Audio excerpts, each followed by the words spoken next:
What's going on, guys? Thank you so much for tuning back into the channel. Today, just wanted to jump on, have a little chat regarding BBL SuperCoach and obviously, I guess, my thoughts and plans going forward. This is going to be heavily fixture orientated, as you can see. I mean, a lot of double game week players straight up off the bat. Sixers and Canes have the double. So, I mean, makes sense to have a fair amount of them in your team. But I guess one thing that I did highlight, speaking with DR, the value that is just so obvious in certain players. It's mental. Absolutely mental. Like, there's only a few that you'd actually pay like the high echelon price for that are on the single. But in saying that, the only, I guess, expensive player that I've really locked into my side is Mitch Owen. That's genuinely it. And yes, I know, might be a shock to some of you not seeing M short there, but as I said, I think seeing how other people went about their sides last year, and I guess how, I don't want to say better coaches, but the coaches who ranked really well, it seemed as if they played heavily into the fixture type of game rather than name an average, so to speak. And they tended to do a lot better than what I initially thought that they would. So I want to take that kind of approach this year for BBL SuperCoach. So that's where I'm headed, I guess, with my thinking currently. And no doubt that will change. That will most definitely change. But for those on the audio, yes, this will be uploaded to Spotify. The team is currently in the keeper position. And don't get me wrong, this will change drastically. I have no doubt that this will change. So this is not me locking in my round one side. Absolutely not. But for those that cannot see this and are only listening through the audio, Philippi, Bancroft, they're my keepers. Owen, David, Rashad Hussain, Mitch Marsh, Jack Edwards are in the batsman positions on field. Michael Nisa, Aaron Hardy are on the bench. Nathan Ellis, Ben Dwarshus, Xavier Bartlett, Chowdhury and Chris Jordan are on field in the bowlers. On the bench, Shadab Khan and Aloop, Will Salzman, who actually tore his hammy off the bone, which is, nasty. Very, very nasty. And the last spot in the flex is Shaheen Afridi. Now, as I said before, I'm huge on the fixtures currently. Well, we all know that in 25 days and 9 hours, round one kicks off and Sixers and the Hurricanes are on the double.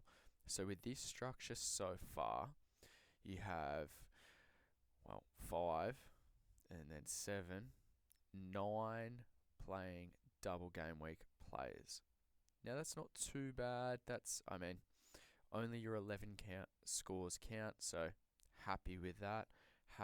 But what I like about this side currently is, you can take the best score. Say we want to do something like this. Perth play first. Marsh, Hardy. Simple as that. Yes, you are benching a Shadab, you are benching a Nisa, or you play Shadab over Bartlett, whatever you want to do. Let's not get into the semantics, but literally Hardy does well, or Marsh gets a first bowl duck. There's so many avenues you can take here. Salesman, we know he's not going to play, plays the second game. So I think it's so important to have at least one Perth Scorchers player on the bench.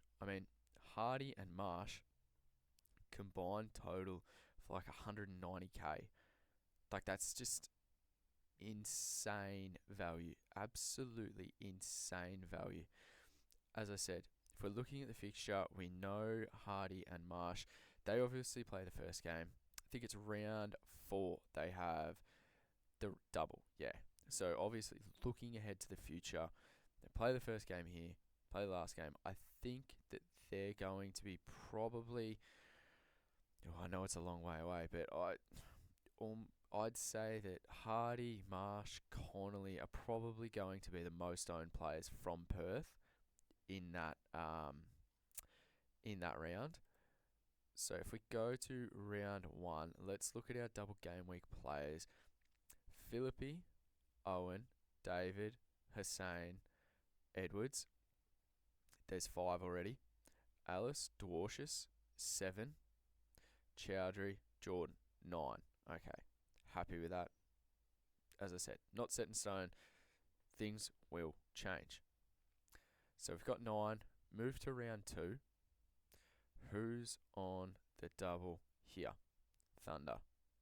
Thunder and Heat. Right? So, Bancroft, already 1. Nisa, 2.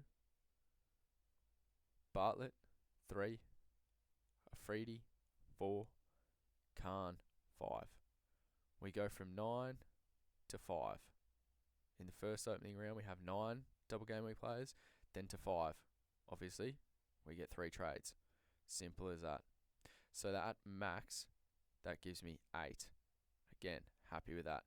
Round 3, again, Hurricanes are involved, and it's the Stars with the double.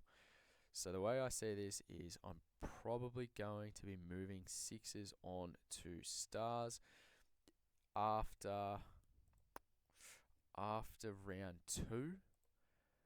And then that gives me, well, we have no Stars, even though I'm hugely tempted by Mitch Swepson. Yeah, I can't believe I'd ever be saying that, but it's price and where he's playing. I mean, very, very good pick. So it's Stars and Stars and Hurricanes. Again, we already have our Canes players. We've got 6 of them already, so 6 before trades. And I want to preface this by saying, when I say double game week players, it's how many you have before trades. Like, just looking at it as a whole. Because it's very misleading if you say, oh, okay, I have, let's use round 2, for instance. We know that we've got 5, but you could easily say, oh, we've got 8 for that. Well, you might not have 8, purely because what happens if someone pops off and you do want to make a bit of cash, jump on a rookie there. I don't like allocating all 3 trades, potentially a boost, to all double game week players, because it never ever eventuates like that. Someone that not many people own will have an amazing role, they'll do extremely well, and they'll just be a cash cow, and you'll need to jump on that. Cash is king in this, but you also have to offset that by points on field. So this is why this structure I'm fairly set on. I'm not talking about for instance, don't want to say, okay, Michael Nisa is 100% going to be in my team come round 1. We know he's into the test squad. What happens if Hazelwood falls over in the shower, Cummins breaks his arm doing something? Well, there you go. Nisa's not going to be playing BBL, is he? But right now, I think that he probably will be. And I like that price point for him. In this team, I forgot to mention there is 5k left.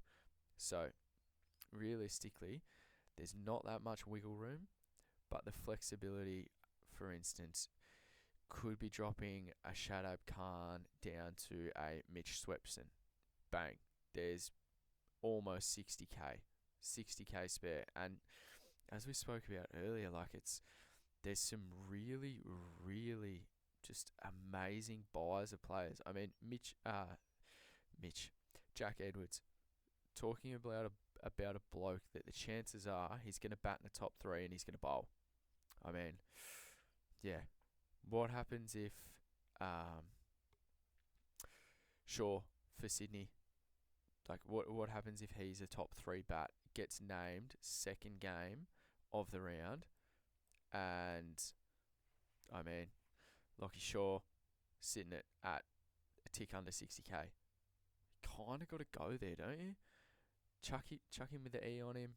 I mean, wicketkeeper bat, handy, very handy. Like, you want to have flexibility with your teams to start, and I mean, it's a long way out, and so things can change. I understand that, but I think we need to be cognizant of the structure, not so much the players.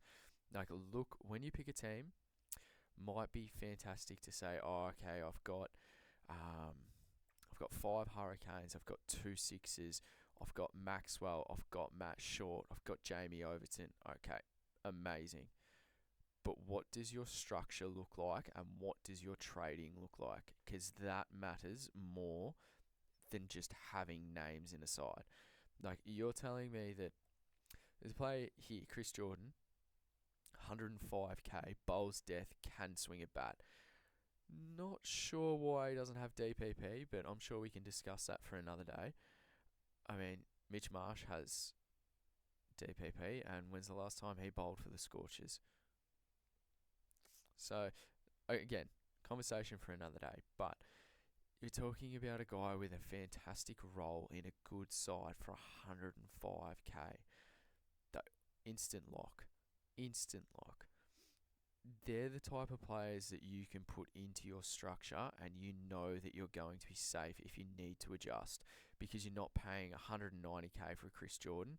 You're not paying 240k for Mitch Owen, and if Sean Abbott is fit, well, you drop it back.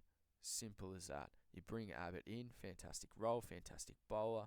Really, really, he's one to watch that I don't have in this side currently, because fast bowler coming into a BBL on a double with hammy issues. Still a while away. I mean, there's 3.5 weeks until BBL starts. So he might be fine, he might not be fine. Don't know. I'm not a doctor. But in saying that, if there's 2 weeks out, so say 10 days from now, and the Sixers come out, or New South Wales Cricket comes out and says, oh, yep, Sean Abbott's absolutely fine, perfect, good to go, and he plays some consistent games, gets overs under his belt, well then, in my opinion, it's a no-brainer. Like, you pick Sean Abbott. So then I go straight back to my structure. I think, okay, well, I don't want to start with 3 Sixers, I want to start with 4. Where do I make that allowance from?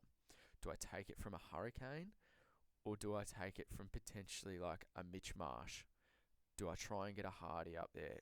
Do I take it from a Nisa? All those things you need to be cognizant of, because it's not so much, I guess, obviously, the better the player, the chances are they're going to score more points, gives you a better rank. But in saying that, look at your team, look how you've set it up, go through the first 3 rounds. Like, round 1, we know Sixers, Canes, double. We've got 9 in this team. Again, this team might not be what I go into round 1 with. So, need to adapt to that. 9 double game week players in round 1. Round 2, let's have a look. Heat and Thunder. 1, 2, 3, 4, 5. Happy with that. Happy with 5. No issues there. Round 3, it's Stars and it's Hurricanes again. Well, we've already got 6. So I'm fairly content with this. 9, 5, 6 for the first 3 rounds. More than happy with that. I wouldn't be against anyone loading up on the Hurricanes, because they don't play.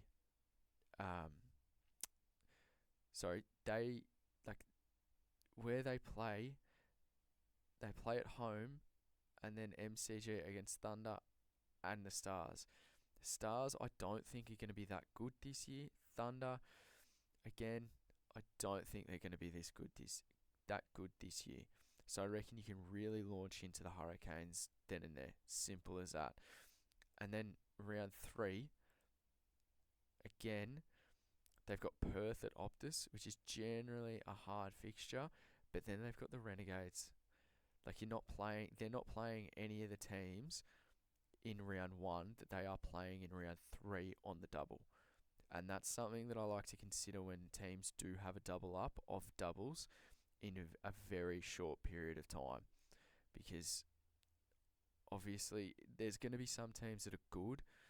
Generally that's going to be your Sixers, your Hurricanes, and I'm going to say Perth.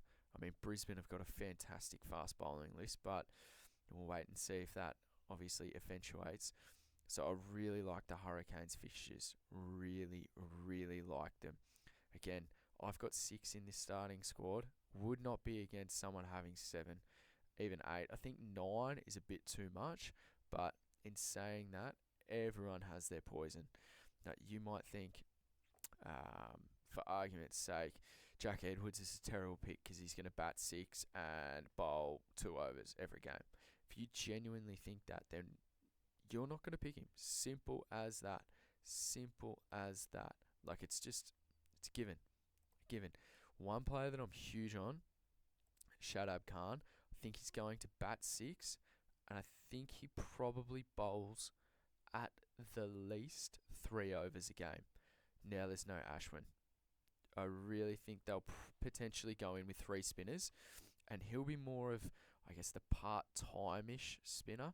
So if they play Tanvir in that first game against Hobart down at Ninja, hopefully they go for a more, I guess, quick bowling lineup and only go with Green as, I guess, the full-on spinner and Shadab the more part-timer, and they just leave Tanvir out. Because even if Tanvir does play with Shadab and Green, I think Shadab still bowls. And, I mean, batting 6. If the team sheets come out and he's at 7 and they're probably playing Tanvir, Green and Shadab, and for some reason Daniel Sams is at 6, then I'll potentially be on Daniel Sams over Shadab. But, like, they play at NG Stadium and then Manuka. Then round 3, if we're just looking first 3 rounds, Manuka again. Like that, some good spinning decks for, I mean, he's an international player.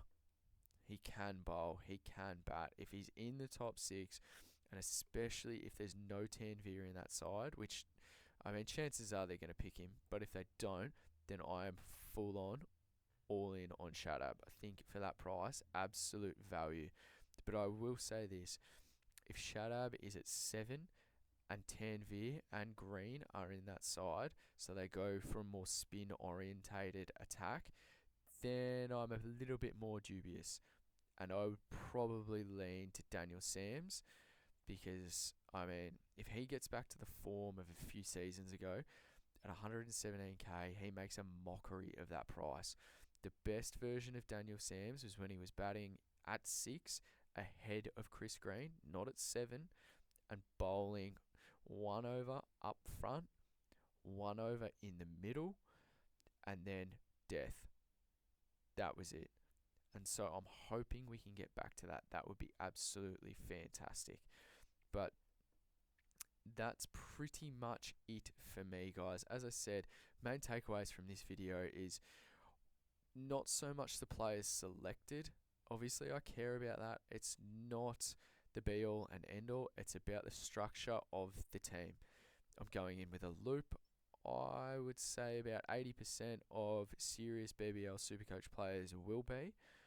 And I've always done that. It's my preference, personal preference there. So I enjoy having that. I enjoy being able to, well, I mean, unless, I guess I'd probably VC Dwarshus in this instance, purely because he's on a double. Or an Edwards batting at 3, bowling. I don't think I'd VC Flip, but I mean, for a keeper, he does get a lot of extra points. Sydney are fantastic for that. Their keeper is always involved in dismissals. And again, back to the loop, it's just handy being able to VC. Like, it's just absolutely wonderful. So yeah, main takeaway is it's about fixture, how you're going to attack that. Personally, again, I would not allocate my 3 trades to double game week players, so be cognizant of that and understand that if you have 5 prior to trades, max you will have without using a boost is 8, but chances are you're going to have 7 because there will be a player that pops off and you'll want to be able to make cash, jump on that, and obviously be able to upgrade as quick as possible without, I guess, swapping in and out superstar players for others. So guys, thank you so much for tuning in. This video will be going up on both channels. Make sure you check it out. Give love to both channels as well. Leave a like, leave a comment. Make sure you sub to both. The Swordplay channel, there's heaps going on there. Boys have NBL content. There's NBL content. DR's getting into his BBL. Heaps going on with the shorts. Check out the Scobie channel. We've got SuperCoach EPL there. We've got FPL. We've got UCL Fantasy. Game Day Squad on both channels. Make sure you check it out. And as always, guys, if you've got any questions, comments, hate the team, love the content, whatever it might be, leave a comment down below and we'll see you next time. Thank you. If you've enjoyed this video, then please like and subscribe. And don't forget to check out the website at supercoachswordplay.com.